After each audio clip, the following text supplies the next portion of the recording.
I proposed a concept. We had our tinfoil hat sort of theories during that Marvel Collection update. Look at all these hints.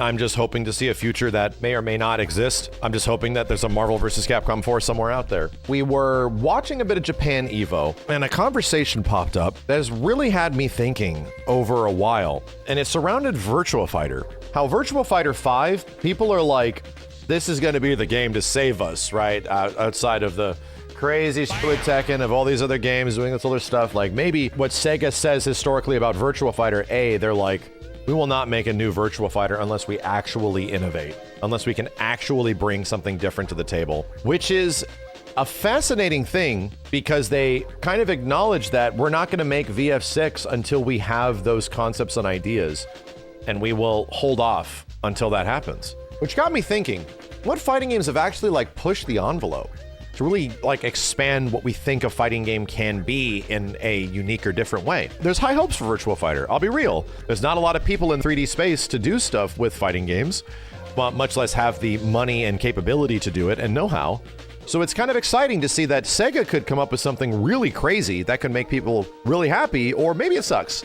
You know, it's hard to say. But thinking back then, dude, it was all over the place. Like, especially in the 90s and to the point like the early 2000s, fighting games were just non-stop, wildly innovating and doing crazy different things like all the time. Granted, this is not taking away from fighting game innovation and other things outside of like general approach and gameplay, because yes, netcode, online content, what you pay for with what you get a fighting game has greatly expanded over the past like 5 years. Greatly expanded, where what we expect from a fighting game package and how expensive that is, and our expectations therein are way different. And now we're like, dude, you can't do this anymore. You can't just pump out the same arcade-ass arcade game with an online and expect everybody just to love this shit, you know? That's not a thing that is going to work, you know? It's not a thing that is just gonna be marketable, that this is just the same thing all over again with like different characters and shit. Fighting games need a gimmick? 100%. Fighting games absolutely need something to make you look at that game and think differently about it. And I have some examples. There was a moment in the year 2000 where a lot of us were huge Marvel vs. Capcom fans, myself especially, and playing those games, playing them like competitively, trying my best to go to places to learn new stuff, find new opponents, yada, yada, yada.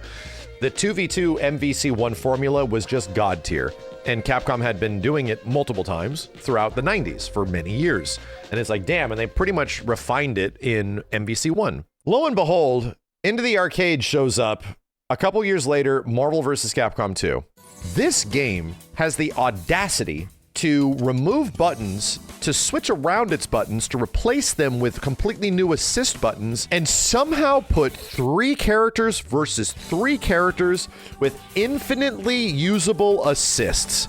Something that had not been possible or even close to functional in any of the previous team-based games that had existed many years before. What the fuck is this? This is insane. What are we looking at, dude? How are you even supposed to play this shit? I don't have 3 brains.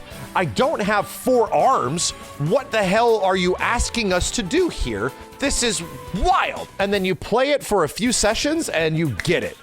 And it's like, oh, well, maybe I don't like the less buttons. That's not great, but wow, this game's crazy. Holy moly. This is nothing like the previous games. This is an evolution. Holy shit, dude. This is genuinely something new and different. Our minds were blown. I propose this idea. Team-based fighting games haven't evolved past Marvel vs. Capcom 2. Still, to this day. Some of them will go back and do some interesting things with the 2v2 format that allow them to be a bit loose with their mechanics, like 2xKO and, you know, games like BlazBlue Cross Tag, Marvel vs. Capcom Infinite, you know? Really speaking, Dragon Ball FighterZ came out and it was like, wow, this is crazy, because Dragon Ball FighterZ was another Marvel vs. Capcom 2 / Marvel 3 like. And just as a heads up, Marvel vs. Capcom 3 is pretty much Marvel 2 2, you know? There's some new mechanics, but the foundation of that entire game was Marvel vs. Capcom 2. That being said, it's like, okay, you know, game is genuinely doing something different, but most of the games past Marvel 2 are kind of the same. And Dragon Ball, as impressive visually as it was pretty much a Marvel 3-like. But that was impressive at the time because this was seemingly such a difficult thing to do that no other developers are willing to do it. Wow, it's kind of nuts that another dev is taking Dragon Ball of all things and making a Marvel vs. Capcom game. In the same way, I have to give credit to another fighting game that I think actually innovated on the Marvel vs. Capcom 2 formula way more than many of the future games, like even Battle for the Grid, or what I was seeing with Hunter x Hunter, like all this kind of stuff, 3v3 games. Dude, Skullgirls. Skullgirls really looked at the MVC2 formula, and it's like, well, what if we just let you choose the assist? What if we just let you pick how many characters, similar to a groove system? In a way, Skullgirls was kind of like, let's take the ratio system of a Capcom versus SNK2 and the tag team gameplay of a MVC2. Pretty cool. That's a pretty unique take, but clearly the game was Marvel vs. Capcom 2 at its core, right? It was trying to be an expansion of MVC2, and the people that quite literally designed that game have emphatically said so during its development. I think the majority of fighting games, and especially a lot of even the 1v1 fighting games, 2D, 2.5D fighting games that have come out in the past few years, are all kind of similar in many ways, doing kind of similar things that sort of pick up off what like a lot of previous games did. Like you might ask about like MKX and variations and stuff. Well, that just was MK with a whole bunch of different characters. You know, variation's a cool idea, but wasn't really groundbreaking necessarily. You kind of got 3 versions of each character. It was just a lot of work for NRS. And the run button was nothing fantastically, you know, innovative. It just was kind of a return to form of UMK3. And I'm gonna be honest, man, there are some weird games in this space that have actually tried some different shit. They're kind of considered almost like arena fighters in that way. And that's like For Honor, Absolver, that kind of stuff. Maybe Dissidia Duodecim. Like some of these games have tried some pretty crazy ideas, but they were in the 3D space and they don't really operate like a traditional like 3D fighting game. Pokken, like that kind of stuff, you know, has mostly tried to do something kind of different while still being adjacent to what a traditional fighting game is. ARMS, you got to give it credit, you know. Rumbleverse, give it a lot of credit. These games are trying to take what normally is the fighting game formula and make something pretty interesting and different about it. What I'm trying to say is like the big heroes, the big industry standards of who makes fighting games, the Bandai Namcos, the Arc System Works, NetherRealm, Capcom, like the big boys, right? Have mostly been playing it pretty safe for kind of a long time, you know? And there was some crazy efforts, especially visually, when Guilty Gear Xrd came out. Like that was pretty innovative, man. And I remember being super excited about the way Xrd looked. And yeah, it kind of was like the pioneering for new fighting game visuals in many ways. I want to be deeply inspired by a way a fighting game plays, is what I'm trying to say.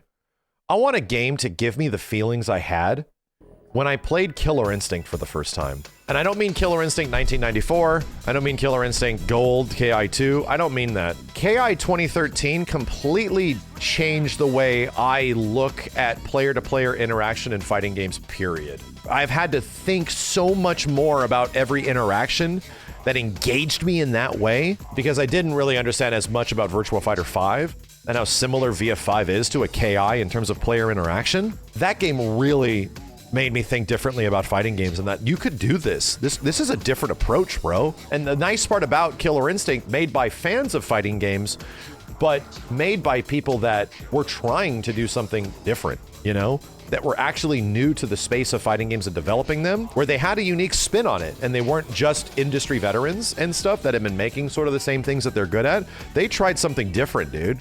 And yeah, it did not technically play like the old KIs, really. The new KI did, and people didn't like it. People very much were like, I do not like the fact that I landed a hit, I deserve the hit. This shit big sucks, bro. I don't like this. You can now break. It's like you dunk the basketball and you rip the ball out of the hoop. This sucks. Like, yeah. Eventually goes on to be considered one of the best fighting games ever. Like, because of that two-way interaction, and it got refined over time, you know what I mean? The counterbreaker in KI blew my mind. Like, that shit, wait, what? You're telling me if I know that they're gonna do this, and I call that they're gonna do this, I can put myself in a super, like, the counterbreaker in KI sent me, dude. I don't remember feeling that way about mechanics in a fighting game since Marvel vs. Capcom 2. And even when I was playing Marvel 3 for the first time, I was kind of like, yeah, this feels like Tatsunoko versus Capcom. It needs to feel a little more Marvel 2-like, and then you play it, and it very much is more Marvel 2-like. Yeah, this feels a bit more MVC-ish. I don't remember being deeply inspired by Marvel 3 as much being excited that, hey, we're getting another Marvel versus Capcom. The gameplay just opened up over time and became a lot of fun. I want to feel that innovation again, bro. That's what I'm trying to say.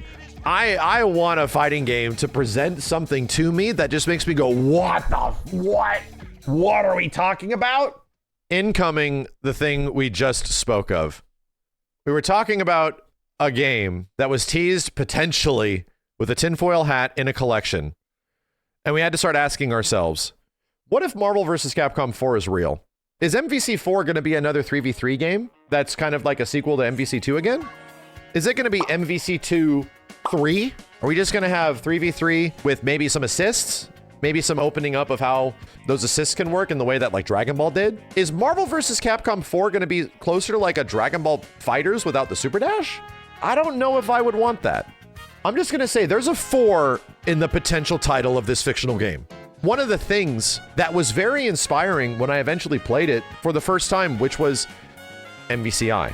And as much as I'm going to tell you, yes, everything about MVCI was not golden and fantastic. I had just as many criticisms and concerns as everybody else. I spent a very large period of my life trying to fix those criticisms and concerns to see how the game would be received, and it ended up being received pretty well. MVCI's tag system kind of inspired me in the same way that like Counterbreakers and the way KI worked and the way that MVC2 worked.